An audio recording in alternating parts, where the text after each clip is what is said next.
The sun was setting as Michael Johnson drove through the quiet streets of Oakridge, a small town nestled between rolling hills and sprawling oak trees. His hands gripped the steering wheel a little tighter than usual. After 20 years of police work in the busy city, this move represented more than just a career change. It was a fresh start for both him and his son. "What do you think so far?" Michael asked, glancing at his 17-year-old son Andra, who was staring out the window with his headphones half on. Andra shrugged, pulling his headphones down. "It's quiet, really quiet." Michael chuckled. "That's the point, son. No more sirens all night.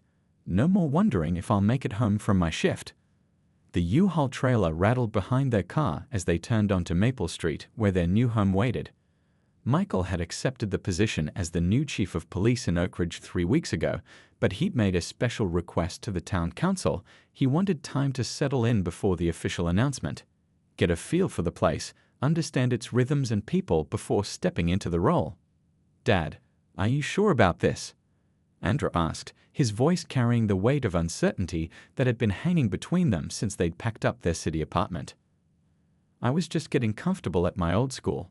My friends, the basketball team." Michael pulled into the driveway of their new house, a modest 2-story with a wide porch and a yard that seemed impossibly big compared to their old place. He turned off the engine and faced his son. "I know this is hard," he said, the lines around his eyes deepening. But after what happened last year, he didn't need to finish. They'd both remembered the night Michael had nearly been shot during a routine traffic stop. This town needs good leadership, and you need a father who isn't putting his life on the line every day. Andra nodded slowly. He understood, even if he didn't like it. His father had risen through the ranks over 20 years, earning respect and commendations for his work in community policing.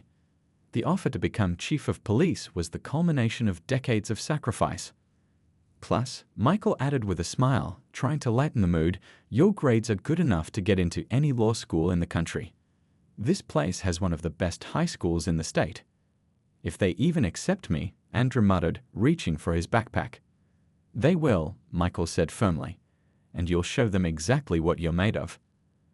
They stepped out of the car and stretched their legs. Their new neighbor, an older man watering his garden, paused to watch them but didn't wave or offer a greeting. Michael nodded politely anyway, used to breaking down barriers.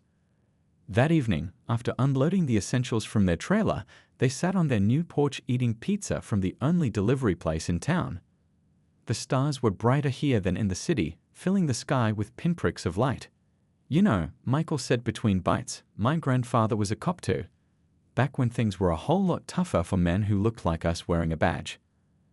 Andra leaned back in his chair. "You never really talk about him." "He used to tell me something I never forgot. He said being a good officer isn't about power, it's about service. Every community deserves protection and respect." Michael set down his pizza. "That's why this job matters. Oakridge has had some problems with how certain officers treat people who look different from them." "Is that why they hired you?" Andra asked, suddenly more interested. Michael smiled. "Partly. The mayor wants change. The old chief is retiring, and they looked nationwide for someone with my background in community policing." Andra seemed to consider this. "So you're going to shake things up?" "Not right away," Michael said, his voice dropping to a conspiratorial whisper. "First, I want to see how this place really works when nobody knows I'm watching. That's why we're here early, and why the official announcement isn't until next month." For the first time since they'd left the city, Andra smiled, a real smile that reached his eyes. "Like undercover bosses on TV." Michael laughed. "Something like that. I want to see this town for what it really is before I take over." Little did they know, they would discover exactly what Oakridge was like far sooner than they planned. Andra's alarm blared at 7 in the morning. He hit snooze twice before his dad knocked on his bedroom door. "First day exploring our new town," Michael called through the door. "Breakfast is ready." Andra dragged himself out of bed, looking around the unfamiliar room with boxes still piled in the corners. 3 days in Oakridge, and he still felt like a visitor in someone else's house. Downstairs, Michael was flipping pancakes while reading something on his phone. He looked up when Andra trudged in, hair sticking up on one side. "There he is," Michael said with a smile. "I made your favorite." "Thanks," Andrew mumbled, sliding into a chair at their new kitchen table. The house was nice, bigger than their old apartment, but it wasn't home yet. I thought we could check out the downtown area today, Michael said, setting a plate of pancakes in front of his son. Maybe swing by your new school, get a feel for the place. Andrew poured syrup over his pancakes. Do I have to? Michael sat down across from him. Look, I know this move is tough, but we're here now and we need to make the best of it. It's just, Andrew pushed his food around with his fork. At home, I had friends. Here, I'm just different. Michael finished for him. Andrew nodded. I saw how that neighbor looked at us yesterday, like we didn't belong. Michael sighed. Some people take time to warm up. That's why I became a police officer in the first place, to show folks that someone who looks like me can protect and serve just as well as anyone else. He reached across the table and squeezed Andrew's shoulder. Give it time, son. After breakfast, they drove into town. Oakridge was small but charming, with a main street lined with brick buildings and hanging flower baskets. People strolled along the sidewalks, enjoying the summer morning. Not bad, right? Michael said as they parked near the town square. Andrew shrugged, but his eyes were taking everything in. They walked past shops and cafes, a small library, and a park where kids played on swings. At the ice cream shop, the bell jingled as they walked in. The chatter inside quieted for a moment as heads turned toward them. Michael smiled politely and approached the counter. The teenage girl behind it smiled back, though her eyes darted nervously to her manager. 2 scoops of chocolate in a waffle cone, please, Michael said. Andrew? Same, Andrew said quietly. As they waited, Andrew noticed a group of teens about his age watching them from a corner booth. One boy with blonde hair whispered something, and the others laughed. Outside with their ice cream, Andrew asked, Did you notice how quiet it got when we walked in? Michael nodded. It happens. We might be the only black family some of these folks see regularly. He licked his ice cream. But not everyone's the same. That librarian we passed, she waved at us. They continued walking and reached the high school where Andrew would start in September, a brick building with wide steps and a flagpole out front. Smaller than your old school, Michael observed. Great, Andrew muttered. On their way back to the car, they passed the police station, a modest building with patrol cars parked out front. Michael slowed down, studying it with professional interest. A uniformed officer emerged from the station, talking loudly with another officer. These city folks moving in think they can change everything, he was saying. But that's not how we do things in Oakridge. The officer, whose nameplate read Roberts, spotted Michael and Andrew watching. His eyes narrowed slightly, and he lowered his voice, continuing his conversation while staring at them. Michael gently guided Andrew away. Let's head home. In the car, Andrew was quiet before finally asking, What's he talking about us? Michael gripped the steering wheel tightly. Maybe. But it's not about us specifically. It's about change, and some people fear that. Is that the kind of officer you'll be working with? Andrew asked. Michael started the car. Yes. And that's exactly why this town needs someone new in charge. He looked at his son seriously. But remember, we're keeping my new job quiet for now. I need to see this place for what it really is. On the drive home, Andrew couldn't shake the feeling that Oakridge wasn't going to be the fresh start his dad had hoped for. 2 weeks had passed since Michael and Andrew moved to Oakridge. The walls of their house were now decorated with family photos, and most of the boxes were unpacked. Michael was due to start his job as police chief in just 1 week, but the town still didn't know exactly as he had planned. Friday afternoon arrived with perfect blue skies. Andrew had spent the morning helping his dad set up their backyard grill for a weekend cookout. I'm heading to the store for groceries, Michael said, grabbing his wallet and keys. Want to come? Andrew, who had been texting a friend from his old neighborhood, looked up. Yeah, sure. The Quick Mart on Main Street was the biggest convenience store in Oakridge. As they parked, Michael checked his shopping list. I need to grab quite a few things, he told Andrew. Want to wait outside? There's a bench right there. Andrew nodded. I'll get some fresh air. While Michael went inside, Andrew sat on the bench and put his earbuds in, nodding his head slightly to the music. He watched people come and go, some giving him curious glances. A young mother smiled at him as she passed. An older man walked his dog without making eye contact. After about 10 minutes, Andrew noticed a police car slowly cruising down the street. It was the third time he'd seen that same car drive by. This time, the car pulled into the parking lot. Andrew tried to look casual, but he felt his heart beating faster. The officer inside the car, the same one they'd seen at the station days earlier, was watching him through the window. Officer Roberts, if Andrew remembered correctly. The patrol car door opened, and Officer Roberts stepped out, adjusting his belt. He walked straight toward Andrew, his face set in a hard expression. "You've been sitting here a while," the officer said. It wasn't a question. Andrew pulled out his earbuds. "Yes, sir. I'm waiting for my dad. He's inside shopping." Officer Roberts looked Andrew up and down. "Got any ID on you?" "ID? No, sir. I'm only 17. 17 and hanging around outside a store for no reason," Officer Roberts said, his voice getting louder. "We've had reports of shoplifting recently." Andrew felt his cheeks burn. "I'm not shoplifting. Like I said, my dad's inside." A small crowd had begun to gather, curious shoppers watching the scene unfold. Andrew noticed a woman whispering to her friend, both looking concerned. "Stand up," Officer Roberts ordered. "What?" Andrew asked, confused. "I said stand up, now." Andrew slowly stood, his hands slightly raised to show he wasn't a threat. "Sir, my dad will be out any minute.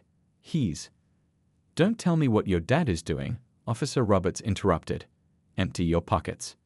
Andrew's hands were shaking as he pulled out his phone and a stick of gum. "This is all I have." Officer Roberts stepped closer. "You being smart with me, boy?" "No, sir," Andrew said quietly.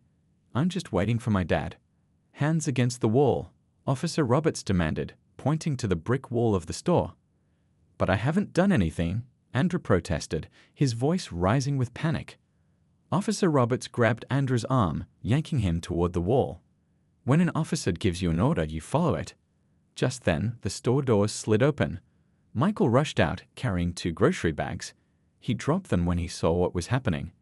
"Hey, what's going on here?" Michael called out, hurrying toward them. Officer Roberts turned, keeping his grip on Andrew's arm. "Stay back, sir. Police business." "That's my son you're manhandling," Michael said, his voice deadly calm despite the fire in his eyes. "Your son was acting suspicious, refusing to comply with orders," Officer Roberts said. "Step back, or I'll have to detain you too." Andrew looked at his father, fear clear in his eyes. "Dad, I didn't do anything. I was just sitting there." Michael set his jaw. "Officer, let go of my son right now. He's a minor, he's done nothing wrong, and you have no cause to detain him." "I don't know who you think you are," Officer Roberts sneered, "but around here, we don't question police authority." More people had gathered, watching in silence as the tension built. Behind them, someone had pulled out a phone and started recording.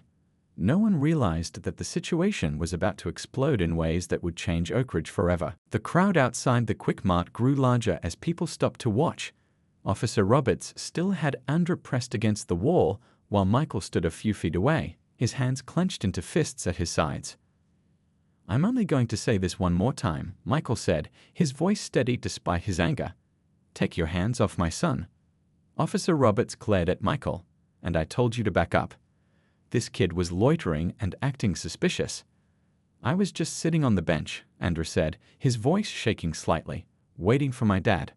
A woman in the crowd spoke up. "He's telling the truth, officer. The boy's been sitting there quietly the whole time."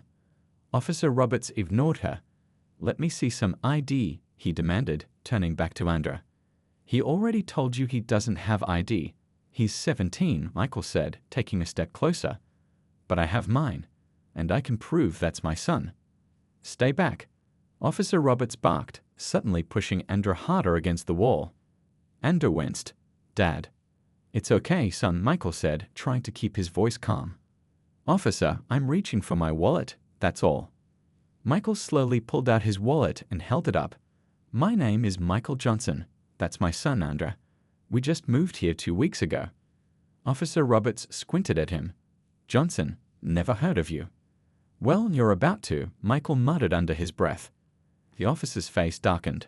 "What was that?" Nothing, Michael said. Look, can we resolve this peacefully? My son hasn't done anything wrong. Andrew tried to turn around to face the officer. Sir, if you could just. Did I say you could move? Officer Roberts snapped, grabbing Andrew's shoulder and spinning him back around. Don't touch him like that, Michael shouted, stepping forward. What happened next seemed to unfold in slow motion. As Andrew tried to explain himself again, Officer Roberts suddenly lost his temper. His face twisted with rage, and before anyone could react, he pulled back his fist and punched Andrew hard in the stomach. Andrew doubled over, gasping for breath, as the crowd let out shocked cries. Michael lunged forward, but stopped himself from touching the officer, instead dropping to his knees beside his son. Are you okay? Andrew, look at me, Michael said urgently, supporting his son as Andrew struggled to breathe. The crowd erupted in angry shouts. Did you see that? He hit that kid for no reason. Someone call 911. Several phones were recording now. Officer Roberts seemed to suddenly realize what he'd done, taking a step back as the crowd grew more hostile. Michael helped Andrew sit on the ground, then stood up slowly, his eyes never leaving Officer Roberts. Something in Michael's expression made the officer take another step back. You just assaulted my son, Michael said, his voice deadly quiet. A minor. For no reason. Officer Roberts put his hand on his gun. Back up now or what? Michael interrupted. You'll shoot me? In front of all these witnesses, all these cameras? He gestured to the crowd, where at least 6 people had phones pointed at them. Officer Roberts glanced around nervously. I was responding to suspicious behavior. My name, Michael said clearly so everyone could hear, is Michael Johnson. As of next Monday, I am the new chief of police for Oak Ridge. A collective gasp went through the crowd. Officer Roberts's face drained of color. That's right, Michael continued, pulling out his badge and credentials. And you just assaulted the son of your new boss. The crowd went completely silent. Andrew looked up at his father in shock, having never seen this side of him before. Officer Roberts's mouth opened and closed like a fish out of water. I didn't know. Clearly, Michael said coldly. Now step away from my son, then hand me your badge and gun. You can't. I can and I will, Michael said. Badge and gun. Now, or would you prefer to be arrested for assaulting a minor? The crowd watched in stunned silence as Officer Roberts slowly unclipped his badge. The rest of that day passed in a blur. After Officer Roberts reluctantly handed over his badge and gun, 2 other police officers arrived, called by someone in the crowd. Their faces showed shock when Michael explained who he was. Take Officer Roberts back to the station, Michael instructed them. I want him placed on immediate leave. We'll handle this officially on Monday. Andrew sat on the bench, still holding his stomach where the punch had landed. A kind woman from the crowd had brought him a cup of water and an ice pack from the store. Are you okay? Michael asked, sitting beside his son once the officers and Roberts had left. Andrew nodded slowly. Yeah, just store. He looked at his father with new eyes. So that's why we moved here early? So you could see how things really worked. Michael sighed. I didn't expect to find out like this, not with you getting hurt. He put his arm around Andrew's shoulders. I'm so sorry, son. By evening, videos of the incident were everywhere online. Their phone rang constantly, the mayor, the current police chief, local reporters, and even national news outlets all wanting to speak with Michael. This isn't how I planned to introduce myself to the town, Michael said, turning his phone to silent as they sat in their living room. The doorbell rang. Michael opened it to find a middle-aged man in a suit standing there, looking worried.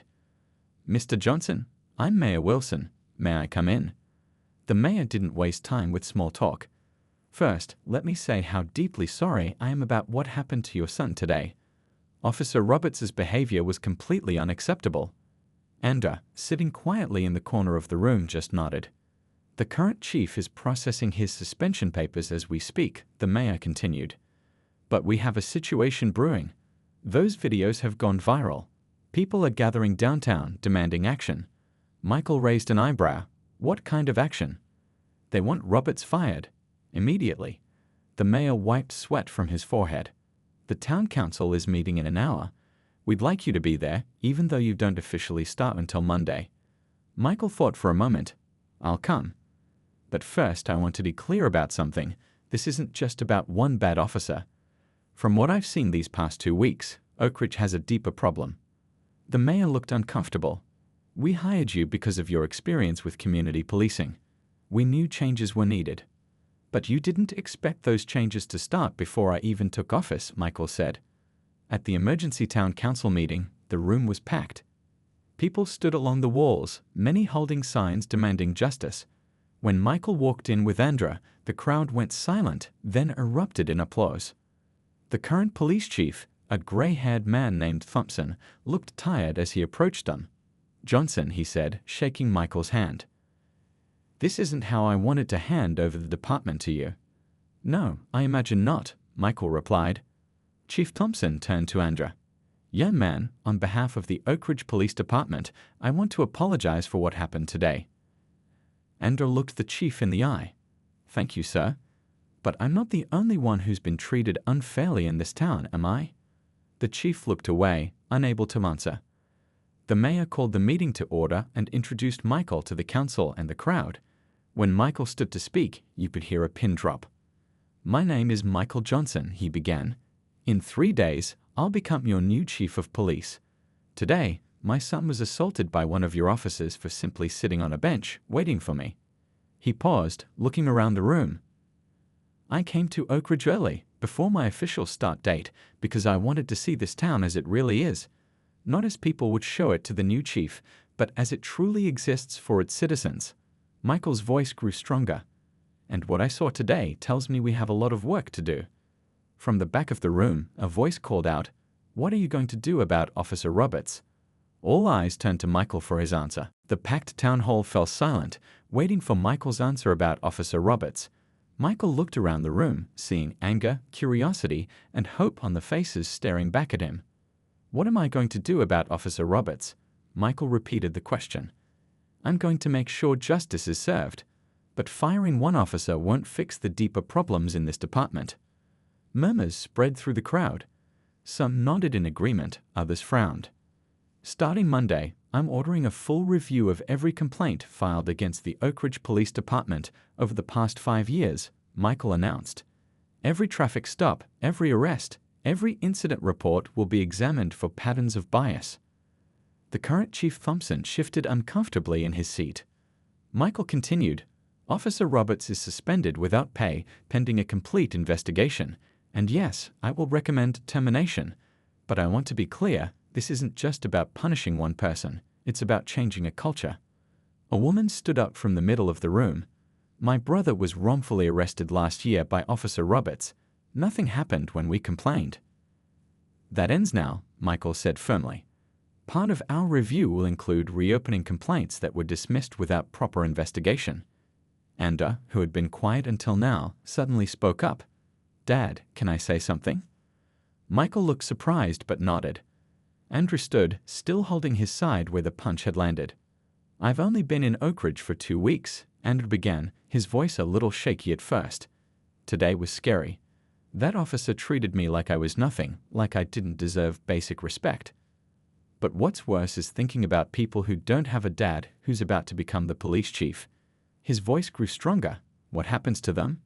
The room was completely silent. So, whatever changes are made, they need to protect everyone, not just people with connections, Andrew finished. Applause broke out. Michael looked at his son with pride. My son is right, Michael said when the clapping died down. And that's why I'm also creating a civilian oversight committee. Regular citizens from all parts of town who will review police conduct and make recommendations directly to me. The mayor stood up quickly. Now wait a minute, that would require council approval and... Then I suggest the council approve it, Michael interrupted. Because the alternative is facing a Justice Department investigation. Those videos from today show a clear violation of civil rights. The mayor sat back down. An older black man at the back of the room raised his hand. I've lived in Oak Ridge for 60 years. We've been promised change before. How do we know this time is different? Michael looked the man in the eye. Because this time, there's video evidence that the whole world can see. Because this time, the person in charge has personally experienced what needs to change. And because this time, I won't stop until the job is done. Monday morning came quickly.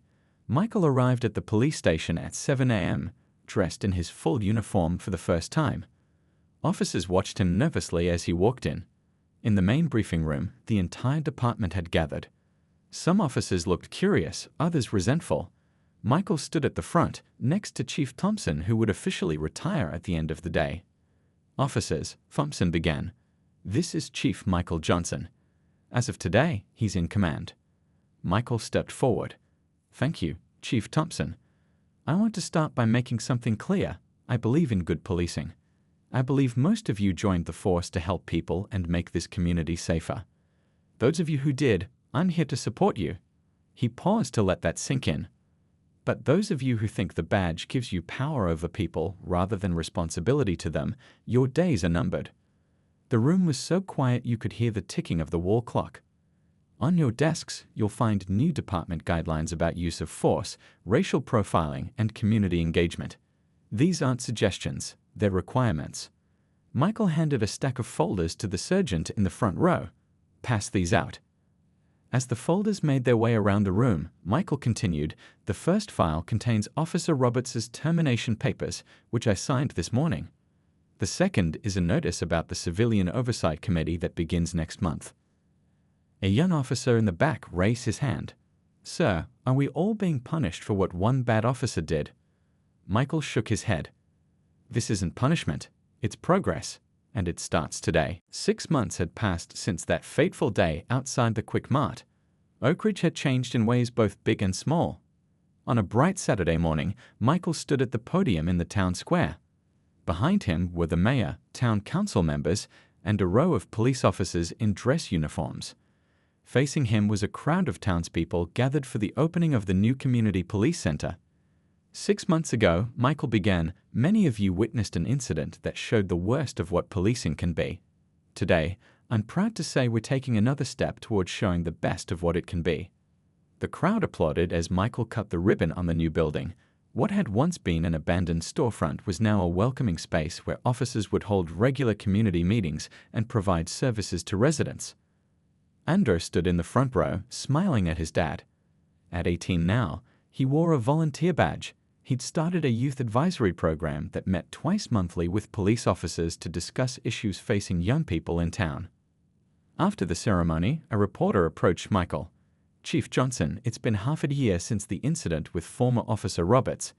How would you assess the changes in the department?" Michael considered the question carefully. "We've made real progress. Complaints against officers are down by 60%.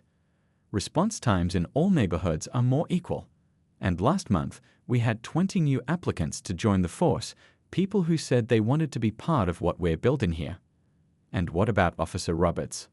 the reporter asked. "His trial is next month." "The justice system will handle that," Michael said firmly. "My focus is on making sure nothing like that happens in Oak Ridge again." Later that day, Michael and Andrew sat at their kitchen table, sharing pizza just like they had on their first night in town. "Remember how worried we were about moving here?" Michael asked, reaching for another slice. Andrew nodded. "I was so mad at you for making us leave the city. And now?" Andrew shrugged, but he was smiling. "It's not so bad. My new school's okay. And that college program I told you about, the one where high school students can take criminal justice classes. I got in." Michael raised his eyebrows. "You didn't tell me you applied." "I wanted to surprise you," Andrew said. "I figure if I'm going to be a lawyer someday, I need to understand how the whole system works." "I'm proud of you," Michael said, "not just for the program, for how you've handled everything." A knock at the door interrupted them. Michael opened it to find an older man standing there, holding a pie. "Chief Johnson," the man said, "I'm Thomas Washington. I live 3 doors down." Michael recognized him as the neighbor who had watched them suspiciously when they first moved in. "I brought this as a welcome gift," Mr. Washington said, looking a bit embarrassed.